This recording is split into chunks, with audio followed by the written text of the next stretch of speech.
Usa ka pagtuo, usa ka tingog, usa ka katawhan.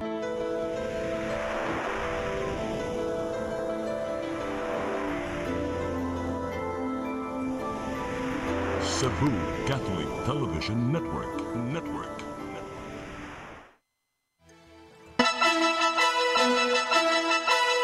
Uluhan sa mga balita sa Sayri 47.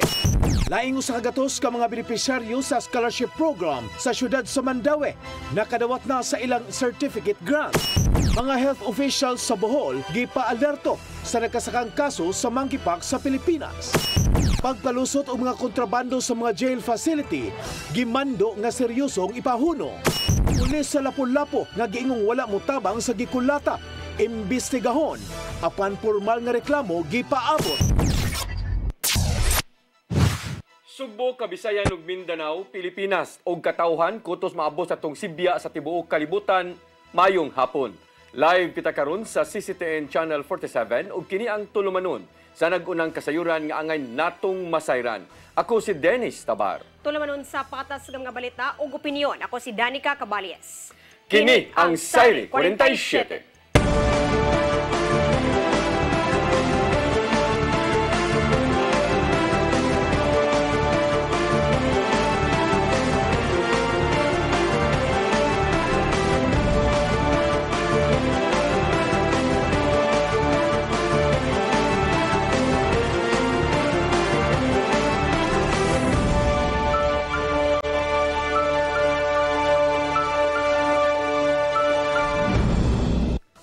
Og karon sa kumpletong detalye sa atong mga balita o sa kagatos ka mga bag-ong nakapahimos sa scholarship program sa siyudad sa Mandaue, nakadawat na sa ilang certificate grant. Bisan pa man o magbag-o ang administrasyon, magpabilin gihapon ang scholarship program. Ang kasayuran ihatod ni Mary Ruz Sagarino. Gitunol kaganinang buntag ngadto sa usa ka gatos ka bag-ong benepisaryo ang certificate sa college grant sa siyudad sa Mandaue. Kini ang ikaupat nga batch sa mga nakadawat sa scholarship. Sa kapin 500 ka mga aplikante, usa ka gatos lang ka mga estudyante ang napili base na usab sa gigahin nga budget sa siyudad nga 3.5 million pesos. Dako kay ni nga tabang sa katong mga estudyante bitaw nga naglisod nga gusto nila makabot ang ilahang mga damgo niya ang scholarship program sa Dakbayan sa Mandaue ug pwede pud sila mo avail og any scholarship programs nga gipahigayon sa mga kalain-lain nga organisasyon kay wa man ta magdumili. Matag benepisaryo makadawat og 17,500 pesos matag semester o 35,000 pesos matag tuig pinaagi sa reimbursement. Mahimo silang maka-enroll sa bisan unsang upat ka tuig nga kurso o sa eskwelahan nga ilang gusto. Usa sa mga nadawat nga bag-ong benepisaryo mao si Sheila May Bula, 18 anyos, nga planong makuha og kursong tourism management sa Cebu Technological University. Ako kay incoming nga college niya, akong sister kay second year mag third year na niya maglisod jud kayo sir if wala gi kanang scholarship nga ma-applyan sir. Nadawat. Yeah, I'm so grateful gid sir nga nadawat jud ko ani nga scholarship.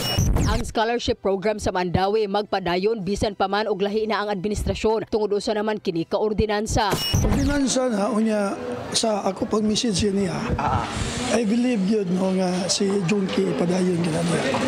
Kay kayuhan mas maduyan unya bisan gali sa kang lulipap kang kumba. Naram kay mga scholars kaninya how much mo nga si Junki na muling ko dili si Mayor i-continue gid niya sigurado. Ang mga benepisaryo kinahanglang momentenar og average nga grado nga 85%. Mary Rose Sagarino, CCTN News. Suportado ni Mandaue City Mayor Glenn Bersede ang mga lakang sa mga otoridad ug Business Permit Licensing Office sa hugot nga pagmonitor sa mga information technology companies nga nahimutang sa Dakbayan.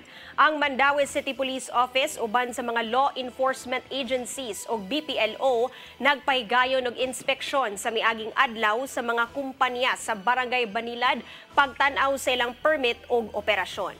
Hinuon na suta nga mga legal ang ilang operasyon. Ang inspeksyon subay na sa nadiskubrihan nga matud pa investment scam hub sa Barangay Kasambagan sa syudad sa Sugbo. Subay usab sa mando ni Presidente Bongbong Marcos Jr. kabahin sa Philippine Offshore Gaming Operations kun Pogo. Giplano karon sa Mandawi City Police Office ang pagbugna og task force nga musubay sa regular nga inspeksyon sa mga establishmento. Ibaw na may meeting na diri, nag-meet mi sa NBI, sa mga polis, kanunay kong kamonitor sila. So dapat mag-intensify lang sila? Intensify lang, continue.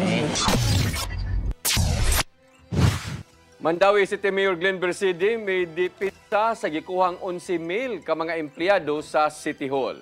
Kinisubay na sa kabalaka sa pagkwestiyon sa umaabot nga administrasyon kabahin sa matud pa ng hinubra nga mga kawani. Ang kasayuran ihatod ni Mary Rose Sagarino.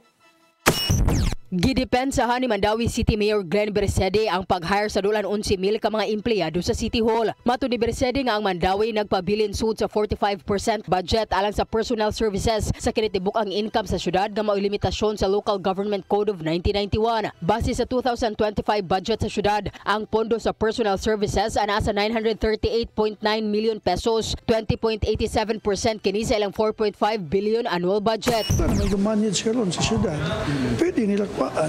Okay man ang paan nila kay normal man na sa once lain na po administration ipunan o kuaan nga na ba o katong kang Mayor Jonas o na tanaw nila nga naabot og daghan kayo kay nakatabang mo punto sa akong si incoming City Administrator Attorney Sally Maligon og pangu sa transition team ni Mayor-elect Tadeo Junki Uwano una nang ni question sa matud pa sobra nga gidaghanon sa mga empleyado nga namatikdan nga usa ka libo lang ang regular niini. Si Maligon niingon nga ang pagkunhod sa gidaghanon sa mga empleyado makasave sa syudad og gatusan ka milyon ka pesos nga mahimong magasto ngadto sa social services ug healthcare. Gikwestiyon usab ni Maligon ang pagmugna sa Purok Development Office nga nag-hire og kapin sa 5,000 ka personnel. Ang mga opisyales sa PDO nagdawatan og 4,500 kada buwan samtang ang mga miyembro gibaryan og 1,000 ka pesos matag buwan. Matud niini nga walay klaro nga kontribusyon ang PDO sa mga operasyon sa syudad o giingong gigamit lang nga makinarya sa politika. Gidepensahan ni Bersidi ang PDO nga nag-ingon nga kini nagsuporta sa pagkolekta sa datos o pagdumala sa komunidad.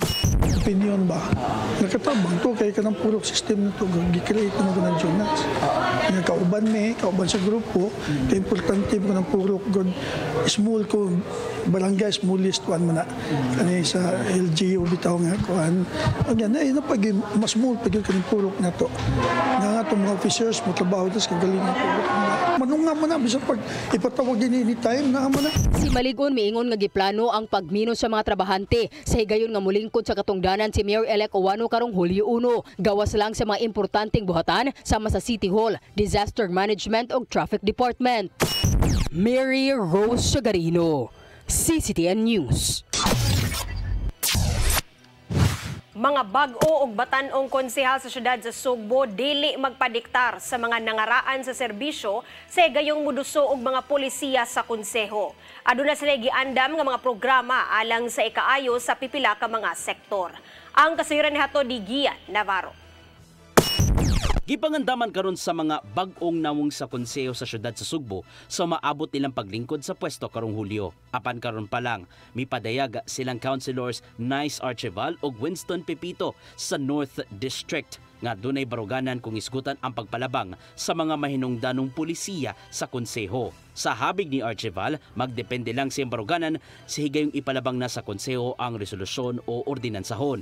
Apan mag-agad nang hinuon siya kung unsa man ang ikaayo ngadto na sa mga konstituente ug di magpaapekto sa kung unsa man ang mga mando gikan sa mga nangaraan na sa posisyon. It's for the best for our city, then why not go for it? Then rather than mag-agada ka, then you will not speak for your kanang di lang ka musturya, maglingkod lang ka, you will not say something on, especially on policies that is very vital to the city. Samtang ipatigbabaw ni Konsehal Winston Pepito nga magpabilin ang pagka-independent sa igayong magsisyon na sila sa konseho. Sanglit aduna hinuon siya'y utang kabubuton ngadto lang sa mga nagtuboy kaniya sa maong posisyon. Uri nga ako ma-influence akong desisyon sa bisag kinsawas na anami sa council. Importante rin ako nga malipay ang katawan katabakatag pagpalakalambuan sa atong syudad. Ipatangat usab sila og pipila ka mga polisiya og programa nga buot nilang ipatuman sa higayong magsugod na silang termino. Hatagan og dakong pagtagad ni Archival ang pagpamino sa mga suliran sa ilang dapit, ilabi na sa mga batan-on nga mo'y iyang gi-advocate karon. There is no certain ordinance or resolution yet for me to decide right now, kaya tungod wala pa mo na ako nasuroy pa ang tibuok. Pero to be sure, that's the 3 L's will be one thing I will do first before putting out an ordinance or a resolution in the City Council. Samtang buot ngayong husga ni Pipito ang digitalization sa mga serbisyo sa Cebu City Government. Apan sa kasamtangan, mamino siya sa mga buot idosong polisiya, gikan na mismo siyang mga konstituente. Dugay kayo ma-approve. So musafir, if like 6 months ma-approve ang budget sa barangay, 6 months musafir ang katauhan dito sa barangay. So naglibo ko nga ina nakadugay ang review process, ang approval process sa mga budget. So ganahan ko, tuki ko na sa mga inana. Ian Navarro, CCTN News. Presidente Bongbong Marcos Jr. misalikway sa hagit nga ibalik si kanhi Presidente Duterte sa Pilipinas aron makig-uli sa mao nga pamilya samtang dili siya mukanaog usab sa katungdanan bisan pa man sa panawagan sa iyang mga kritiko. Ang kasayuran ihatod pagbalik ni Gian Navarro. Gisalikway ni Presidente Ferdinand Bongbong Marcos Jr. ang mga kondisyon nga gipadangat gikan sa kaalyado ni kanhi Presidente Rodrigo Duterte aron makig-uli sa mong pamilya. Sa wala pa niuli si Marcos Jr. humanitambong sa ASEAN meeting sa Malaysia, gihimog ata ni Marcos Jr. nga kinahanglan walay bugti ang pagpasaylo ngadto sa uban. Kini ang nahimong tubag ngadto sa mga kaalyado ni Duterte diin gihagit nila nga ibalik sa Pilipinas ang kanhi presidente aron pamatud-an nga seryoso sa maong tinguha. Apan andam hinon ang kasamtangang presidente nga makigsabot og magstoryahanay sa mga Duterte aron ayuhon kung unsa man ang nahimong panagsumpaki.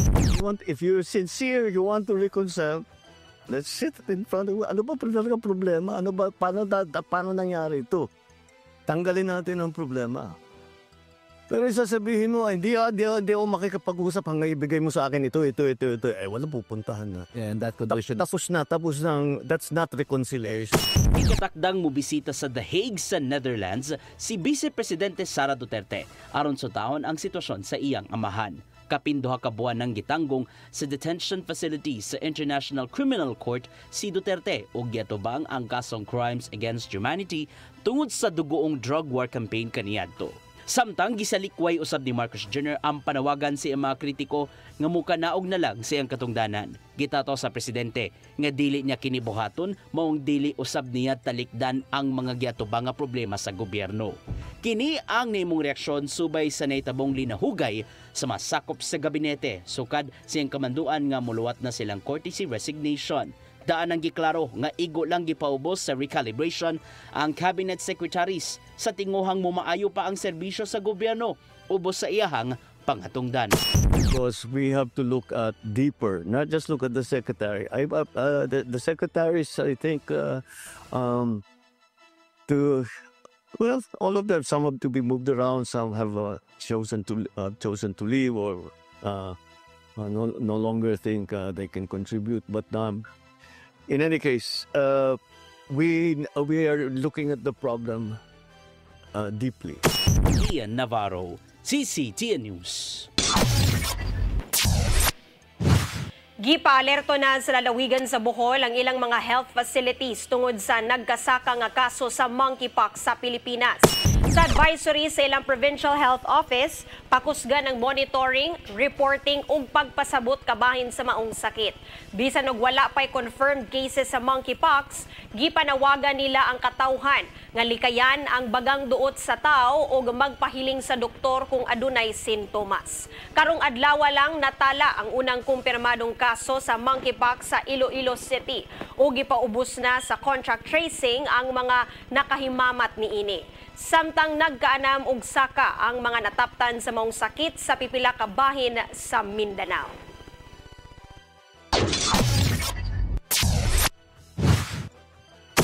Mosunod, pagpalusot og mga kontrabando sa mga jail facility, gimando nga seryosong ipahunong. Kana og daghan pa mga balita sa pagbalik sa Sayre 47.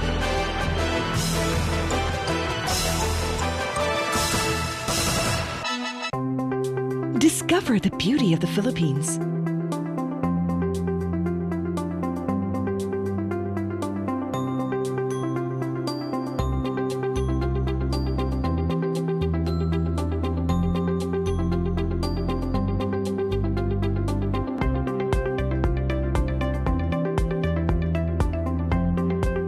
With Philippine Airlines, the country's flag carrier.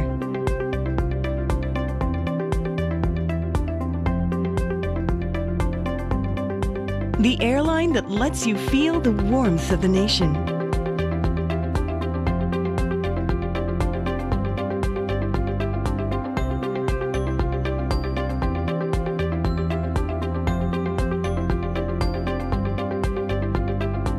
Mabuhay!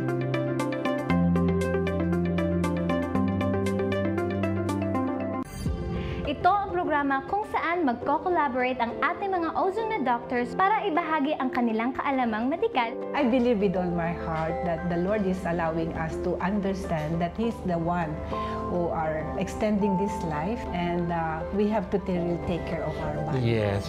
Matag episode, among ipaambit ninyo ang mga healing testimonies. Every day, pag gising mo, iisip ko kung ilang taon na lang yung katagal ko, yung ganun.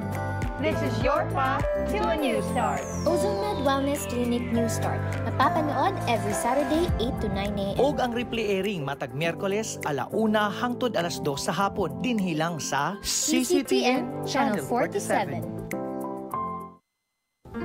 I am the God that healeth thee. I am the Lord, your healer. I sent my word and healed your disease. I am the Lord, your healer. I am the God that healeth thee. I am the Lord, your healer. I sent my word and healed your disease. I am the Lord, your healer. I am the God that healeth thee. I am the Lord, your healer. I sent my word and healed your disease. I am the Lord, your healer. I am the God that healeth thee. I am the Lord, your healer. Di siya kumutuog na Ginoo. Ano magulo ng bata da? Nangita lagi ni gatas? Kasabot ka! Akong ipakuha!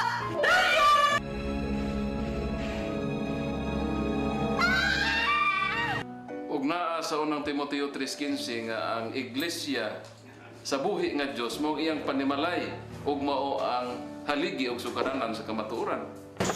Mayo! Basta tayo! May hatag lang unta kong gatas para sa inyong anak. Basin kadahong ka nga ikaw ang gwapa sa tibok kalibutan. Unsay reparation, Monsignor? Buhi kag laing bata aron mabayran ang imuhang nahimo nga dakong kasalanan.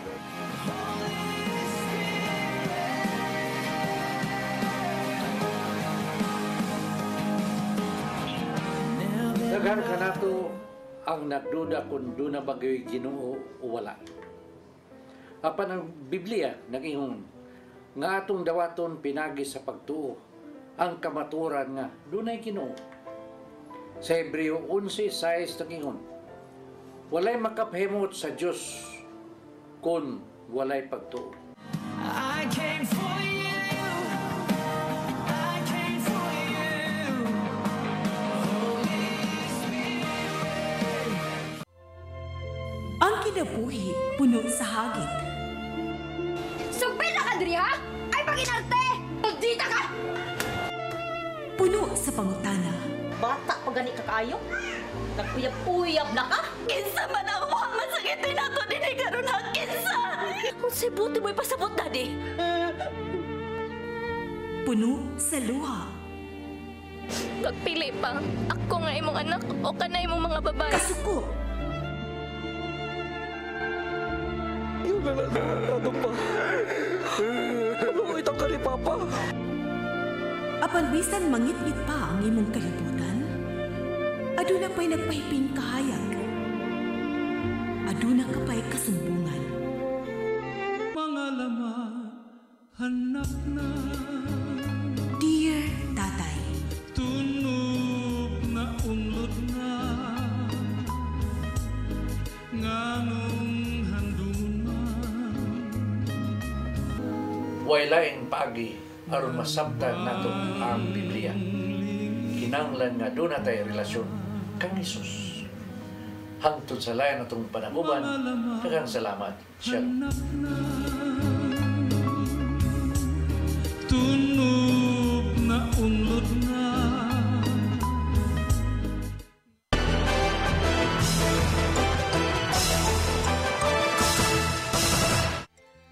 Balik sa ato mga balita, bagong direktor sa Bureau of Jail Management and Penology dinhi sa Central Visayas mibahad sa iyang mga personnel nga mopalusot og kontrabando diha sa ilang mga jail facility.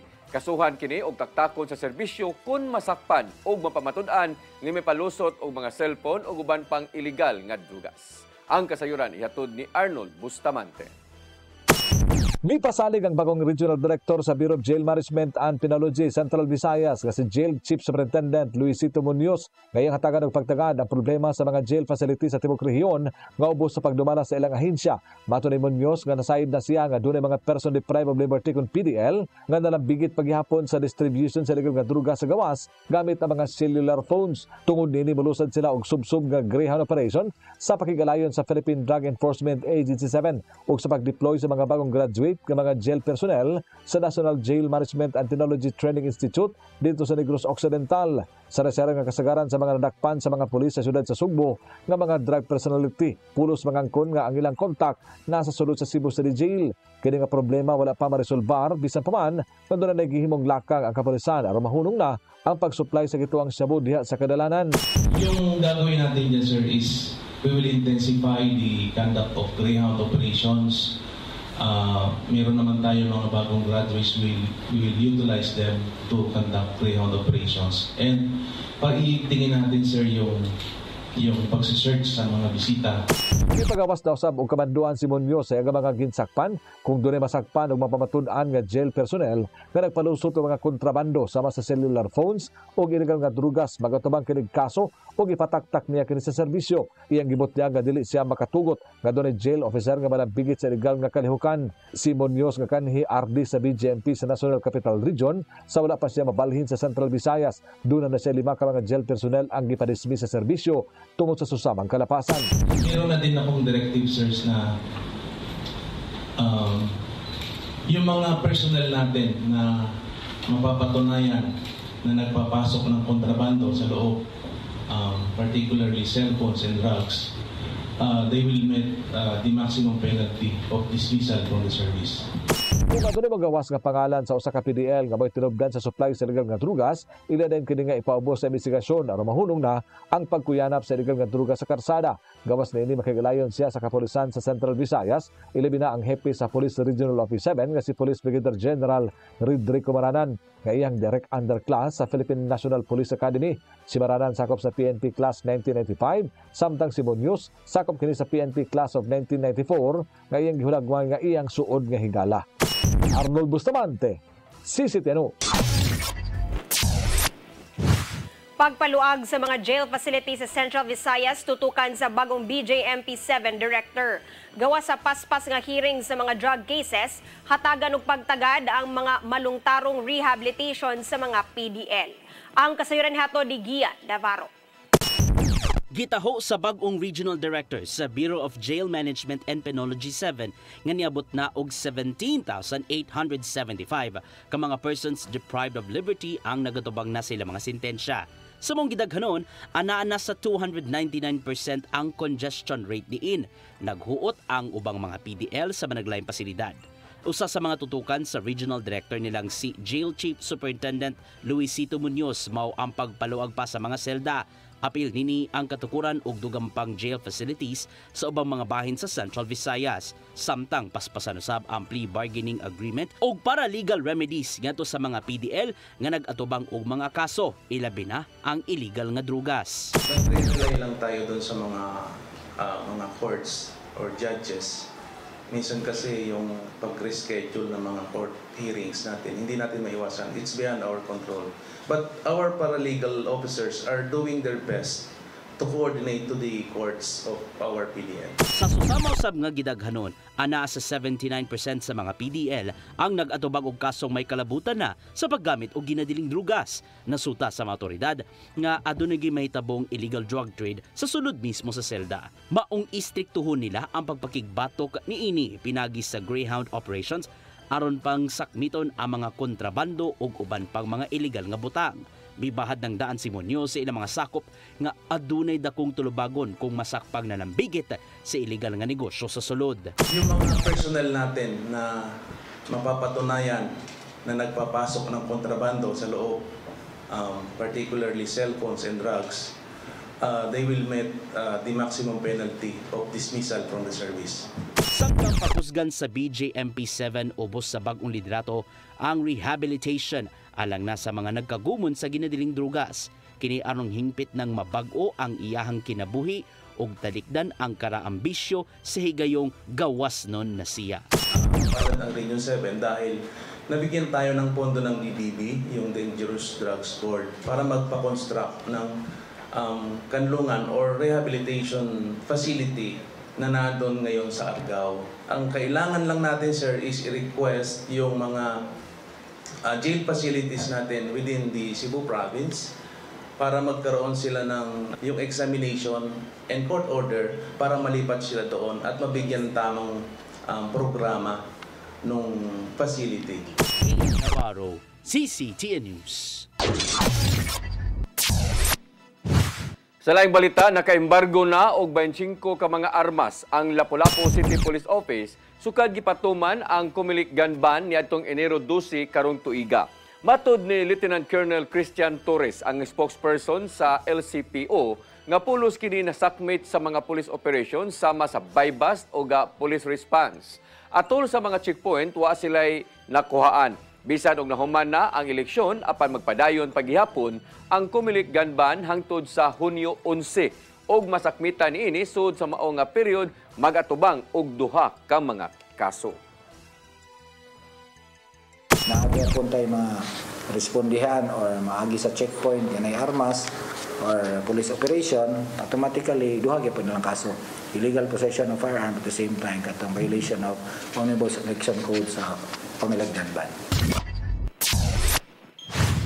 Search warrant batok sa call center nga gituwang nalambigit sa investment scam giserve sa anti-cybercrime group uban sa kapulisan sa Dakbayan sa Sugbo. Aduna nay giila ang Cebu City Police Office ug RACU 7 nga tulo ka mga personality nga maoy nagpadagan sa scam hub. Ang kasayuran nihatod ni Arnold Bustamante. Maabot sa 43 ka mga computers, laptop ug ubang mga gamit sa sulod sa usa ka lawak ang ipangdala sa buhatan sa Anti-Cybercrime Unit 7 nga magigamit sa BMJ Data Processing Services sa matod pa pag-scam sila mga biktima nga nimutang sa ikaduhang andana sa Gallery Building sa Barangay Kasambagan sa sulod sa Sugbo nga subject sa search warrant nga ginawatan sa korte. Ang search warrant ginawatan kini ni Judge James Stewart Ramon na Himalaluan sa RTC Branch 7 sa Dakbayan Sugbo pinitsahan Mayo 26, 2025 kag gi-address nag-abang sa mga edipisyo sa kanapasan sa Section 11 sa Republic Act 11765 kon Financial Products and Services Consumer Protection Act in relation sa Section 6 sa Republic Act 10175 uban sa ACG-7 ang mga sakop sa Cebu City Police Office sa pagpangulo ni Police Colonel Enrico Figueroa, Criminal Investigation and Detection Group 7, Cybercrime Investigation and Coordinating Center sa Department of Information, Communication and Technology DICT ug Business Permit and Licensing Office sa Kagamanan sa Dagbay, Sugbo. Ang BMJ Data Processing Services gialigar nga nalambigit sa matod pa investment scam nga nabulgar sa usa ka YouTuber nga hacker. Dinasulod niya ang system sa ng computer, lagip na ang CCTV camera niini. Matod ni Police Lieutenant Colonel Maria Teresa Makatangay, Deputy City Director for Operations sa Cebu City Police Office, nga ang mga gadgets na anakin sa kustodiya sa ACG samtang ibalik usab nila ang maong search warrant sa korte nga may nag-issue niini. Ang sulod nga mahitabo mao ang pagsugod na sa pagpaubos sa paghiling sa sulod sa mga computer sets kung unsa nga mga ebidensya ilang nga makuha nga mag ilang basihan sa pagpasaka unya sa kaso batok sa mga hingtungdan. Ang sunod ana is exploit no sa kaning mga contents aning mga devices, because ultimately ang goal is to check no if there are other pieces of evidence that can be used to corroborate no mga statements initially made, the reason why na-grant kani nga SW. Dugang makatangay nga sa pagkakaroon gipahibaw sila sa Regional Anti-Cybercrime Unit 7 nga doon tulo ka mga personalidad ang nailhan na nga posibleng mao'y subject sa pagpasaka og kaso nga wala lang una nga nilakip na ang mga opisyal sa mga kumpanya. Lagip sa gitan-aw o gitun-an karon sa mga investigador kung doon abay tulubagon ang nag-abang sa building nga mao ang nagsabli sa BMJ Data Processing Services. Una na nga mihimakak ang nagpaabang sa maong galawak nga nasayod sila sa illegal nga kalihukan sa BMJ sanglit wala sila mahibaw sa pagpadagan sa kumpanya. Apan kung doon ay motumaw nga saksi o makakuha sila og ebidensya nga magtumbok sa nagsabli sa building nga apil sila sa illegal nga kalihukan sa mga kumpanya, ila kining iapil gyud sa pagpasaka og kaso. Tan-aw pod na nato kung aduna ba siya gyud nga kalambigitan sa mao nga acts, because we must understand nga the mere fact nga nagpaabang lang ka doesn't necessarily mean that you will be liable no sa unsa may mga hitabo within the area nga imong gipaabangan, not unless there will be evidence pointing nga naagid siya kalambigitan. That is correct no, naagid siya in whatever form of manner, principal, accessory, or those things.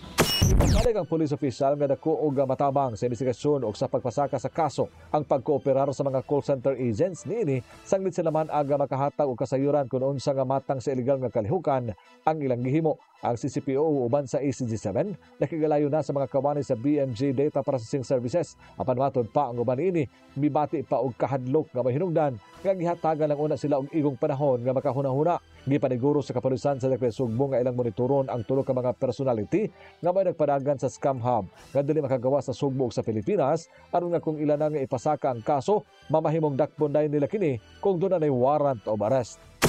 Arnold Bustamante, CCTV. Gisaradaan na sa kapulisan sa Lapu-Lapu ang investigasyon sa gingong kidnapping incident sa maong syudad niadtong Mayo 19. Kinihuman nga wa gyud ni tumaw nga biktima o gituan nga panagbingki lang sa pamilya ang nahitabo. Ang kasayuran ihatod ni Cristel Joy Filerca. Gikonsiderar na sa kapulisan sa Lapu-Lapu nga case closed na ang giingong kidnapping incident sa barangay Subabasbas niadtong Mayo 19 sa gabii. Mahinumduman nga ang kapulisan nagpahigayon og moto proprio investigation human sa maong insidente. Kapinusa na kasiman ang nilabay apan wa gyud mga biktima o kabanay sa mga biktima ang nipatimaw aron mo reklamo.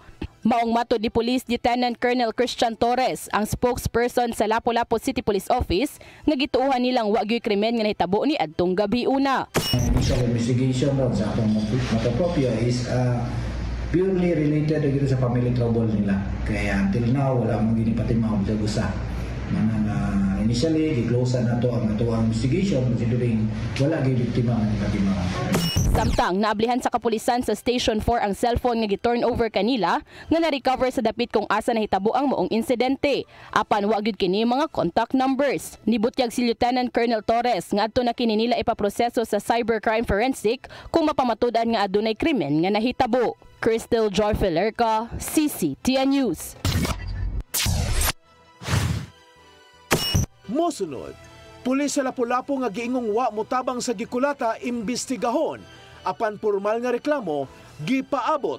Kana og daghan pa mga balita sa pagbalik sa Sayri 47.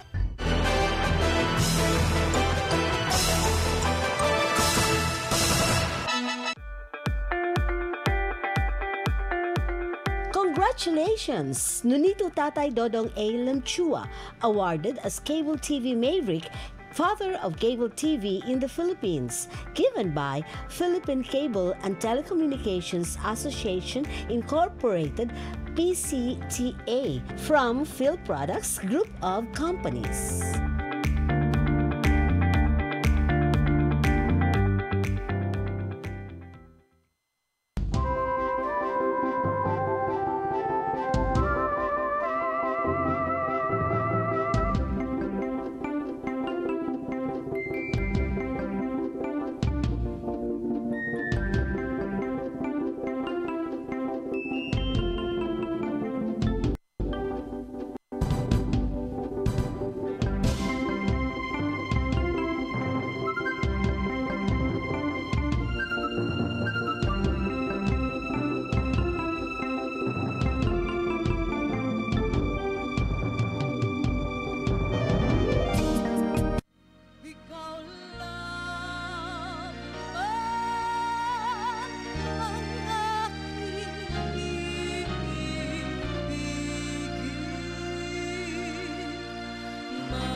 Ami Filomeno, tubong ni Lanilla, Cebu, graduado sa kursong dentistry.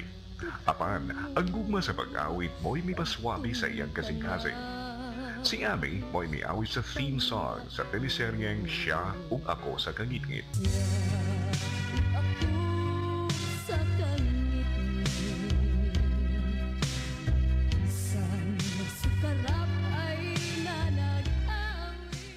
Miyembro sa kabanda nga bitukar gawas sa nason, napiling Best Regional Song Recording Artist sa 13th Annual Awit Awards sa Manila. Winner sa Sandugo ug Cebu Pop Music Festival. Sa pagkakaroon, si Ami regular talent sa NTV CCTN Channel 47 ug padayong nagdala sa ngan sa mga Subuanon sa iyang pagkapot ug dugang pangkalampusan. Ami Filomeno, karbo sa Subo, Subuano ni.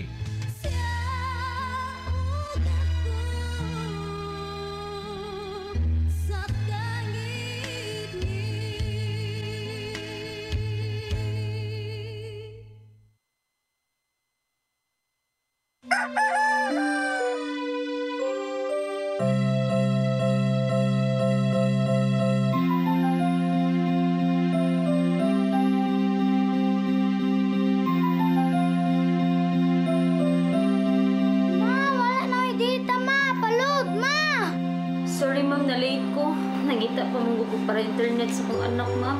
Ay, wala na yung problema. Pag-Sinisibu! Sinisibu! Sinisibu! For your internet connection and for the signal of your cable TV. So fast and straight that transmission to your home. Sinisibu! Sinisibu! Sinisibu! Offers you to have fiber optics. For your viewing experience, perfect and clear so far. So great and affordable for you to enjoy. Sinisibu. Sinisibu Television Network Incorporated offers fiber to the home broadband internet bundled with fiber to the home cable TV connection. Sinisibu Television Network Incorporated, with its operation in Metro Cebu and the whole province of Cebu soon. And affordable for you to enjoy. Sinisibu.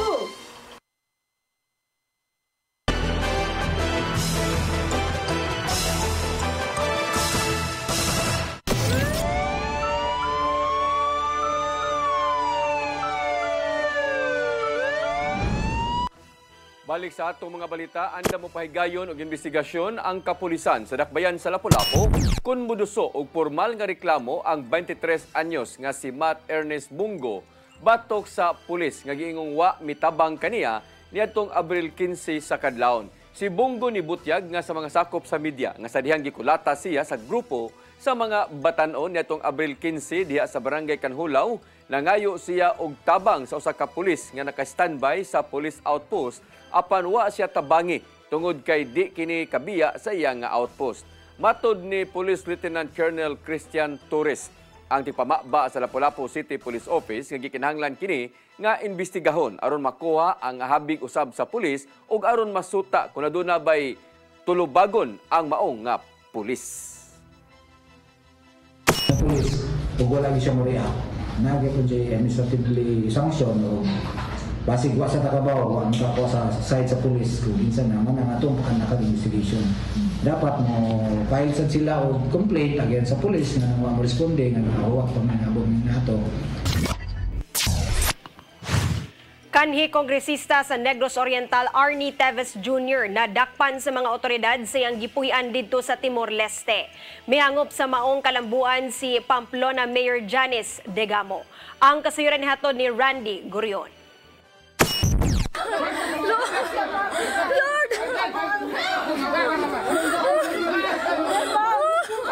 Tensyonado ang pagsikop sa mga otoridad kang kanhi Negros Oriental 3rd District Congressman Arnolfo Arnie Teves Jr. dito sa iyang gipuy-an sa Timor-Leste. Sa Facebook video post sa anak ni Teves nga si Axel, makita nga gibira sa mga immigration officer ug mga pulis ang kanhi kongresista nga nasayran buot mo pailawom sa asylum. Gitugan usab ni Attorney Ferdinand Topacio nga nadakpan iyang kliyente ni atong Mayo 27 sa kadlawon oras sa Pilipinas ug ana-ana karon sa detention facility sa Timor-Leste Immigration Police. Si Arnie Teves Jr. may gitudlo nga utok sa pagbatay kang kanhi Negros Oriental Governor Roel Degamo ug sa laing siyam ka mga biktima ni atong Marso 4 tuig 2023 dito mismo sa ilang residensya sa Pamplona, Negros Oriental. Samtang gikalipay usab sa byuda nga si Pamplona Mayor og Negros Oriental 3rd District Congresswoman-elect Janice Degamo ang kalambuan. Gitata usab sa Department of Justice nga nagpadayon ang ilahang coordination sa Timor-Leste aron mabalik sa Pilipinas si Teves pinaagi sa extradition. Randy Gurion, CCTN News. Mo kadtong naglangkob sa atong mga balita sa Sayri 47, ako si Dennis Tabar. Ako si Danica Caballes, sangtod ugma sa inyong paboritong tulumanon. Sayri 47.